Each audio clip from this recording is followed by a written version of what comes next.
હવે મિત્રો ગુજરાત યુનિવર્સિટીમાં જે યુપીએસસી એન્ટ્રન્સ એક્ઝામ માટેના જે નોટિફિકેશન આવ્યું હતું એના ઉપર ઓલરેડી મેં વિડીયો બનાવી દીધો છે. એ વિડીયો ના જોઈએ તો વિડીયોની લિંક તમને કોમેન્ટ સેક્શનમાં આપી દઈશું, તો ત્યાંથી તમે જોઈ શકો. તો જો તમે ગુજરાત યુનિવર્સિટીમાં જોડાવા માંગતા હોય તો જોડાઈ શકો છો અને ફ્રી યુપીએસસી માટે કોચિંગ ક્લાસ લઈ શકો છો.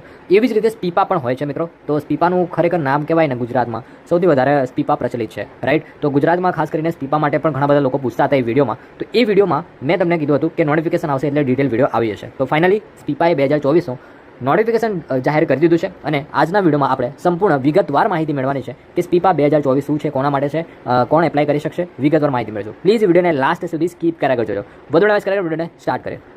હવે મિત્રો અહીંયા સ્ક્રીન ઉપર તમે જોઈ શકો કે આ જે સ્પીપાનું જે નોટિફિકેશન આવેલું છે એનું ઓફિશિયલ નોટિફિકેશન છે. હવે સ્પીપા શું છે, આ જે સંસ્થા છે શેના માટે છે, તો એના વિશે તમને થોડી બેઝિક માહિતી આપી દઉં. તો મિત્રો સ્પીપાનું ફૂલ ફોર્મ થાય છે સરદાર પટેલ લોક પ્રશાસન સંસ્થા, જેનું નામ છે શોર્ટ ફોર્મ સ્પીપા, રાઈટ. હવે આ બેઝિકલી કરે છે શું સંસ્થા કે જે પણ લોકો યુપીએસસી જેવી એક્ઝામની તૈયારી કરવા માંગતા હોય ગુજરાતી મીડિયમમાં, ઇંગ્લિશ મીડિયમમાં પણ તમે કરી શકો છો, પરંતુ ગુજરાતીમાં, અને બીજું ખાસ કરીને કે એ લોકોને ફ્રી વિના મૂલ્યે ક્લાસીસ કરે, મતલબ એમને કોચિંગ આપે છે. જેવી આઈએએસ, આઈપીએસ, આઈએફએસ જેવી કહેવાય ને પરીક્ષાઓ લેવાતી હોય છે એની માટેની તૈયારી કરવામાં છે. પ્રિલિમ્સથી લઈને ઇન્ટરવ્યૂ સુધીની દરેક તૈયારી થાય છે મિત્રો. બીજું ખાસ કરીને આમાં જોડાવા માટે તમારે એન્ટ્રન્સ એક્ઝામ આપવામાં આવતી હોય છે, કેમ કે ઘણા બધા લોકો ઈચ્છતા હોય છે કે આમાં એડમિશન મળી જાય, રાઈટ. અમે પણ સારી ફેકલ્ટીઝ હોય છે, સારું માર્ગદર્શન, સારું ગાઈડન્સ મળે છે અને રિઝલ્ટ તો તમને ખબર જ છે કે લાસ્ટ 2022-23 જે રિઝલ્ટ આવ્યું છે એમાં તમે જોયું હશે કે શું રિઝલ્ટ છે. ગુજરાતના મેક્સિમમ સ્ટુડન્ટ આ વખતે યુપીએસસીમાં ક્વોલિફાય થયા છે, રાઈટ. તો જેના લીધે સ્પીપા વધારે હવે પ્રચલિત થશે, વધુ કેન્ડિડેટ આમાં જોડાવા માંગશે. તો એના માટે સ્પીપાએ એક એન્ટ્રન્સ એક્ઝામનું આયોજન કર્યું છે. હવે આ એન્ટ્રન્સ એક્ઝામ સેમ યુપીએસસીના સિલેબસ જેવી છે. સિલેબસ શું છે, પેટર્ન કેવી રીતની હોય છે એ પણ આગળ બતાવવાનું છે. એ એક્ઝામ ક્લિયર કરીને તમે એડમિશન મેળવી શકો. એડમિશન થઈ ગયા પછી તમારી બિલકુલ તૈયારી જે છે એ સ્પીપાના ગાઈડન્સ હેઠળ તમારે કરવાની હોય છે, રાઈટ. ત્યાં જ તમારે રહેવાનું, જમવાનું અને હોસ્ટેલ ટાઈપની બધી જ સુવિધાઓ, ફેસિલિટીઝ તમને મળતી હોય છે, રાઈટ. તો આ પ્રમાણેનું હોય છે, સ્પીપા આ રીતનું કામ કરે છે. બીજું ખાસ કરીને આમાં એવું હોય છે કે જો તમે યુપીએસસી પ્રિલિમ્સ એક્ઝામ ક્લિયર કરી હોય તો તમે ડાયરેક્ટ આમાં એડમિશન લઈ શકો મેઇન્સ માટે, બરોબર. આમાં કોઈ એન્ટ્રન્સ એક્ઝામ નથી આપવાની પછી, પરંતુ તમે પહેલેથી પ્રિલિમ્સ, મેઇન્સ, ઇન્ટરવ્યૂની તૈયારી કરવા માંગતો હોય તો એન્ટ્રન્સ એક્ઝામ ક્લિયર કરવી જરૂરી બને છે. હવે એની માહિતી આપવાનું છું કે એન્ટ્રન્સ એક્ઝામમાં એપિયર થવા માટે તમારે શું શું લાયકાત હોવી જોઈએ, શું અહીંયા જરૂરી માહિતી માંગેલી છે તમારી પાસેથી, એ ખાસ કરીને સમજે. તો અહીંયા તમે જોઈ શકો શૈક્ષણિક લાયકાતમાં કોઈ પણ ગ્રેજ્યુએટ ફોર્મ ભરી શકે, કોઈ પણ ગ્રેજ્યુએટ. સાથે સાથે જે ઉમેદવાર છેલ્લા વર્ષમાં અથવા સેમિસ્ટરમાં હોય તેવા ઓનલાઈન અરજી કરતી વખતે એપિયર અથવા તો add to appear for last semester of graduation select કરવાનું. બીજું, એક્ઝામ રિઝલ્ટ અવેટેડ કિસ્સામાં percentage number of trials, last trial seat નંબરમાં 0 લખવું અને ક્લાસમાં નોટ એપ્લિકેબલ એટલે કે એને પસંદ કરવો, બરોબર. જે લોકો ખાસ કરીને છેલ્લા વર્ષમાં હોય, છેલ્લા સેમિસ્ટરમાં હોય અને સ્પીપાની એન્ટ્રન્સ એક્ઝામ એપિયર થવા માંગતા હોય એમના માટે છે. આ પ્રમાણેનું ફોર્મ ભરતી વખતે ધ્યાનમાં રાખવાનું રહેશે, બરોબર. તો કોઈ પણ ગ્રેજ્યુએટ આનું ફોર્મ ભરી શકે અને આની તાલીમ મેળવી શકે અને આવનારી જે યુપીએસસીની એક્ઝામ છે એની તમે તૈયારી બહુ સારી રીતે કરી શકો એમ. વય મર્યાદાની ખાસ ધ્યાન રાખજો કે 1/8/25ની સ્થિતિએ તમારે 21 વર્ષ અને વધુમાં વધુ 32 વર્ષ સુધી ઉંમર હોવી જોઈએ.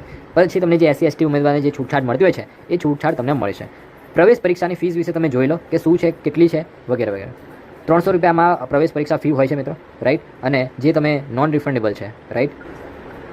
ત્યાર પછી આગળ વાત કરીએ પ્રવેશ પરીક્ષાની તમને માહિતી આપું તો તમે જોઈ શકો જે એન્ટ્રન્સ એક્ઝામ છે કેવી રીતે કન્ડક્ટ થતી હોય છે. તો સ્પીપાની પ્રવેશ પરીક્ષા 2 તબક્કામાં લેવામાં આવશે, જે નીચે મુજબ છે. પ્રથમ તબક્કામાં પરીક્ષાનું માળખું નીચે મુજબનું રહેશે, જેમાં તમને MCQ ટાઈપના પ્રશ્નો પૂછવામાં આવશે, જેનો સમય અહીંયા તારીખ પણ આપેલી છે કે 23/6/2024 તમારી એક્ઝામ કન્ડક્ટ કરવામાં આવશે. સમય રહેશે 11 થી 1 વાગ્યા સુધીનો, જેમાં 2 પેપર હશે, પેપર 1 અને પેપર 2, રાઈટ. જેમાં તમે પેપર 1 એ જનરલ સ્ટડીઝ 1 અને બીજું પેપર હશે CSETનું પેપર હશે, એટલે કે જનરલ સ્ટડીઝ 2. એમ કરીને 150 માર્ક્સની એક્ઝામ હોય છે, તમને 300 ગુણ આપવામાં 300 ગુણની ટોટલ એક્ઝામ હોય છે, રાઈટ. હવે બીજું ખાસ કરીને ઉપરોક્ત બંને પેપર MCQ બેઝડ હેતુલક્ષી પ્રકારના રહેશે, ગુજરાતી અને અંગ્રેજી માધ્યમમાં રહેશે. 33 ગુણ બાદ કરવામાં આવશે, રાઈટ. એટલે કે જે ખોટા જવાબ હોય ને અહીંયા વાંચી શકો, ખોટા જવાબ અથવા તો એક પ્રશ્નમાં એક કરતાં વધારે જવાબ 0.33 માર્ક્સ કાપવામાં આવશે, રાઈટ.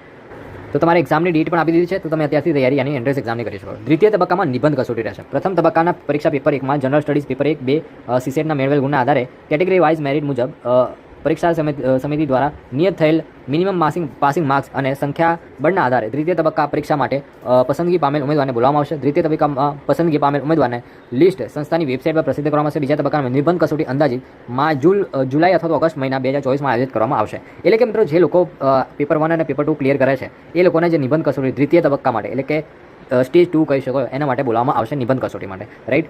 તો એ જે નિબંધ કસોટી છે એ 100 ગુણની રહેશે. 1.5 કલાક તમને સમય આપવામાં આવશે. અંદાજિત 1000 શબ્દોની મર્યાદામાં એક નિબંધ લખવાનો રહેશે મિત્રો.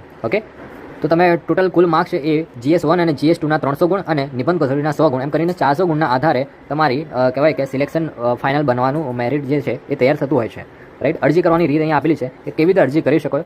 ડિટેલ સિલેબસની વાત કરું તો અહીંયા તમે જોઈ શકો કે એનો ડિટેલ સિલેબસ પણ આપેલો છે કે પેપર 1 જે છે GS1 એનો સિલેબસ આપેલો છે. કરંટ ઇવેન્ટ્સ છે જે તમે વિડીયોને પોઝ કરીને જોઈ શકો કે શું છે. 2 કલાક તમને સમય આપવામાં આવશે 200 ગુણ માટે. અને પેપર 2 છે એના માટે પણ તમે જોઈ શકો, એના માટે તમને 1.5 કલાક સમય આપવામાં આવશે.